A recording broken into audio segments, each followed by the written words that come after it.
Június 4. Az én népem megátalkodottan hajlandó elfordulni tőlem. Ha hívogatják is őt a magasságos Istenhez, senki sem indul meg rajta. Miképpen adnálak oda Efraim, szolgáltatnálak ki Izráel.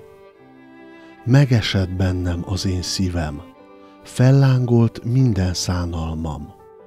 Nem végzem el haragom hevét, mert Isten vagyok én, és nem ember. Könnyebb összetörni és elpusztítani a világot, mint megjavítani. Jézus mégis az életét adta azért, hogy megjavítsa.